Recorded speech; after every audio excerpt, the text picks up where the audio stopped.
और दोस्तों अभी भी बहुत ही बड़ी खबर सामने आ रही है, जहां पर देश भर के कई राज्यों में कोरोना वायरस की तीसरी लहर को लेकर 20 सितंबर तक लॉकडाउन लागू होने के आदेश जारी किए गए हैं। दोस्तों कई राज्यों में 18 सितंबर तक तो कई राज्यों में 20 सितंबर तक के लिए लॉकडाउन जो लागू रहेगा। अच्छा वहीं दोस्तों अगली बड़ी खबर में जानेंगे कि कोरोना वायरस के साथ देश में एक और भयानक बीमारी का कहर, अब तक 100 से ज्यादा लोगों की मौत। और इसी के साथ 5 मिनट के इस वीडियो में जानेंगे कोरोना वायरस और साथ ही दोस्तों निपाह वायरस को लेकर भी बड़ी चेतावनी सामने आ चुकी है। तो आखिर निपाह वायरस क्या है और क्या इसके कुछ लक्षण रहते हैं, ऐसे में दोस्तों 2-5 मिनट का समय निकालकर वीडियो के साथ आखिर तक जरूर बने रहिएगा। चलिए बड़ी खबर सामने आ रही है कि देश में पिछले 24 घंटों में 31,222 कोरोना वायरस के नए केस दर्ज, 290 लोगों की मौत। जी हाँ दोस्तों, आपको बता दें कि भारत देश में जानलेवा कोरोना वायरस का खतरा अभी भी भयंकर रूप से बना हुआ है। यहाँ पर आपको बता दें कि बड़ी संख्या में रोज मामले दर्ज हो रहे हैं और देश में पिछले 24 घंटों में कोरोना वायरस के 31,222 नए मामले आए हैं और वहीं 290 लोग जो है वो दोस्तों कोरोना वायरस के चलते अपनी जान गंवा चुके हैं। बात करें कुल कंफर्म केस की तो अब तक 3,30,95,450 कोरोना वायरस के पॉजिटिव मरीज है, जबकि दोस्तों 4,41,443 लोगों ने कोरोना वायरस के चलते अकेले भारत देश में अपनी जान गंवा दी है। हालांकि भारत देश में कोरोना वायरस के मद्देनजर जो वैक्सीनेशन है ना, टीकाकरण, उसका भी आंकड़ा रिकॉर्ड पर रिकॉर्ड तोड़ रहा है। खबर पढ़े जाने तक दोस्तों 69 करोड़ 90 लाख से ज्यादा कोरोना वायरस की जो वैक्सीन है वो लग चुकी है, लेकिन फिर भी देश में एक बार फिर से तीसरी लहर का खतरा भयानक रूप से बरपा हुआ है। चलिए गोवा से बड़ी खबर आ रही है कि गोवा में 24 घंटों में कोरोना वायरस के मद्देनजर 5 लोगों की मौत,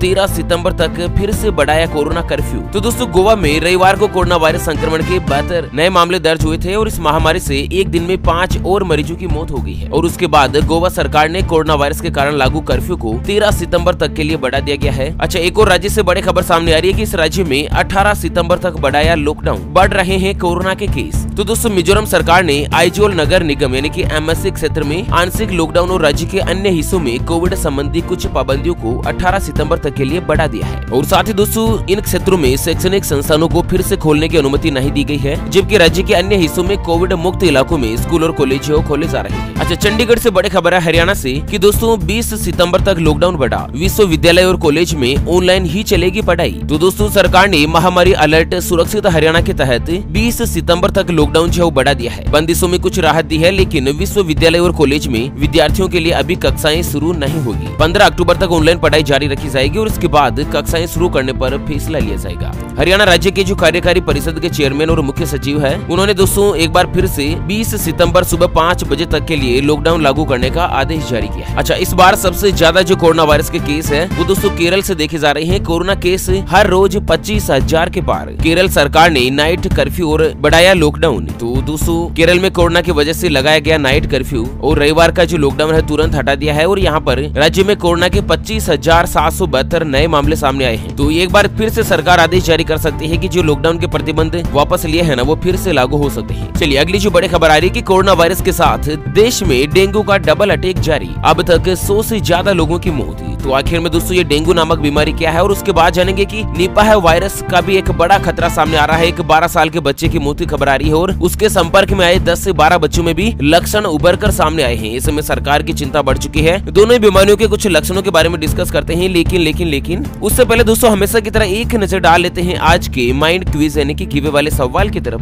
तो दोस्तों आज का माइंड क्विज वाला सवाल आप स्क्रीन पर देख पा रहे हैं। एक सामान्य मनुष्य के शरीर में कुल कितनी हड्डियां होती है? जी हाँ दोस्तों दोबारा सुन लीजिएगा, एक सामान्य मनुष्य के शरीर में कुल कितनी हड्डियां होती है? तो फटाफट से लिखना है क्वेश्चंस का सही जवाब इस वीडियो के नीचे कमेंट बॉक्स में। और हाँ दोस्तों सही जवाब देने वाले किसी एक खास कमेंट्स को सिलेक्ट किया जाएगा हमारी ओपीएस न्यूज टीम की तरफ से और उसे दिया जाएगा एक एमआई कंपनी का शानदार ब्लूटूथ स्पीकर बिल्कुल फ्री। तो चलिए आपको बता दें कि देश में कोरोना वायरस महामारी की संभावित तीसरी लहर की आशंका बनी हुई है। कोरोना के डेल्टा स्वरूप का खतरा अभी नहीं टला है और इस बीच डेंगू और वायरल बुखार ने भारत के कई राज्यों को अपनी जद में ले लिया है। सबसे ज्यादा असर तो उत्तर प्रदेश में हुआ, जहाँ पर डेंगू से मरने वालों की तादाद 75 तक जा पहुँची है। इसके अलावा दिल्ली, मध्य प्रदेश और दूसरे राज्यों में भी डेंगू के मरीज काफी संख्या में आ रहे हैं, जिससे अस्पताल पर बोझ बढ़ता जा रहा है और बड़ी संख्या में मरीजों के अस्पताल पहुंचने से डॉक्टर और स्वास्थ्य अधिकारी भी काफी परेशान है। आपको बता दें कि डेंगू के जो मच्छर है वो साफ और स्थिर पानी में पैदा होते हैं, जबकि मलेरिया के मच्छर गंदे पानी में भी पनपते हैं। तो चलिए जानते हैं कि आखिर डेंगू नामक बुखार के लक्षण क्या है। दोस्तों इसके जो लक्षण है वो 2 से 7 दिन तक तेज बुखार रहती है, सिर में आगे की ओर तेज दर्द होता है, आंखों में पीछे दर्द और आंखों के हिलने से भी दर्द होता है, मांसपेशियां और बदन के साथ ही जोड़ों में दर्द होता है, स्वाद का पता नहीं चलता है, भूख नहीं लगती है, छाती छाती और ऊपरी अंगों पर खसरे जैसे दाने दिखाई देते हैं, चक्कर आते हैं, जी घबराना, उल्टी आना के साथ ही शरीर पर खून के चकते, खून की सफेद कोशिकाओं की कमी हो जाती है। साथ ही आपको बता दें कि बच्चों में डेंगू बुखार के जो लक्षण है वो बड़ों की तुलना में कुछ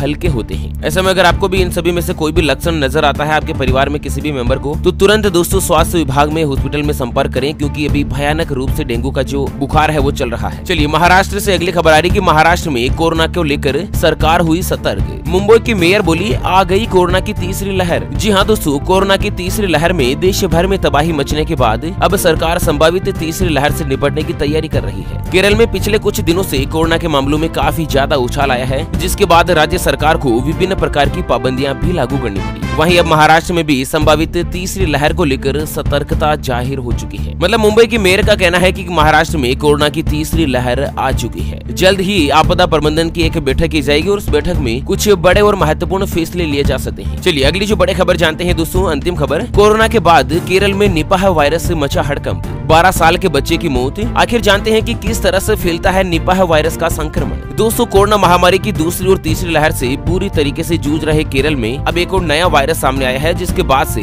राज्य में हड़कंप मच गया है। स्वास्थ्य विभाग को भी तेज झटका लगा जब उन्हें पता चला कि केरल के कोझिकोड में निपाह वायरस से 12 साल के एक लड़के की मौत हो गई है। और वहीं आपको बता दें कि इस लड़के की मौत के बाद 2 स्वास्थ्य कर्मी भी वायरस से संक्रमित पाए गए हैं। अच्छा, लड़के में कम से कम 18 ऐसे करीबी लोग, मुख्य रूप से लड़के के जो रिश्तेदार और स्वास्थ्य विभाग के कार्यकर्ता और उसके साथ ही 150 माध्यमिक संपर्कों की पहचान की गई है, उन्हें क्वारंटाइन के लिए भेज दिया गया है। मतलब निपाह वायरस इतना खतरनाक है कि दोस्तों 75% से ज्यादा चांस में निपाह वायरस से संक्रमित होने के बाद व्यक्ति की मौत हो जाती है। चलिए जानते हैं कि आखिर कैसे फैलता है निपाह वायरस। आपको बता दें निपाह वायरस का जो रोग है वो फलों के चमगादड़ के कारण होता है और संभावित रूप से मनुष्यों के साथ साथ जानवरों के लिए भी घातक है। मतलब किसी भी फल को अगर चमगादड़ खा लेती है तो चमगादड़ के जो मुंह में दोस्तों निपाह वायरस के कुछ कीटाणु रहते हैं वो उस फल में चले जाते हैं और उस फल को अगर जानवर या बच्चे खाते हैं ना, इंसान कोई भी खाता है, तो इंसान के शरीर में निपाह वायरस फैल सकता है। और उसके बाद क्या होता है दोस्तों, एक इंसान संक्रमित होने के बाद लगातार कई उससे संपर्क में आने वाले व्यक्ति जो संक्रमित हो जाते हैं। चलिए निपाह वायरस रोग के लक्षण क्या है, तो दोस्तों निपाह वायरस होने के बाद सांस की बीमारी के साथ ही बुखार, मांसपेशियों में दर्द, सिर दर्द, बुखार, चक्कर आना और मतली जैसी समस्या सामने आती है। कुछ लोगों में मिर्गी के लक्षण दिखाई देने की संभावना होती है और एक बार जब संक्रमण बढ़ जाता है तो रोगी बेहोश हो सकता है, दिमागी बुखार हो सकता है और उसके बाद मौत भी हो सकती है। हालांकि निपाह वायरस रोग के इलाज के लिए कोई भी दवा नहीं है, लेकिन मरीजों को एंटीविट्रियल दवाएं जो है वो दी जा सकती है। तो विशेष रूप से दोस्तों पक्षी और जानवरों के संपर्क में आने से बचें, अभी ये टाइम जो है कुछ खराब चल रहा है। हालांकि मित्रों आप कौन से गाँव शहर फिर राज्य में रहते हैं जहाँ से आप हमारा वीडियो देख रहे हैं, दोस्तों आप हमें राज्य का नाम इस वीडियो को नीचे कमेंट बॉक्स में जरूर बताएगा। तो चलिए फिलहाल के लिए इस वीडियो को यहीं पर देते हैं विराम, फिर से होंगे हाजिर एक और नई और ताजा तरीन ब्रेकिंग न्यूज हेडलाइंस के साथ। तब तक के लिए जय हिंद, जय भारत, वंदे मातरम।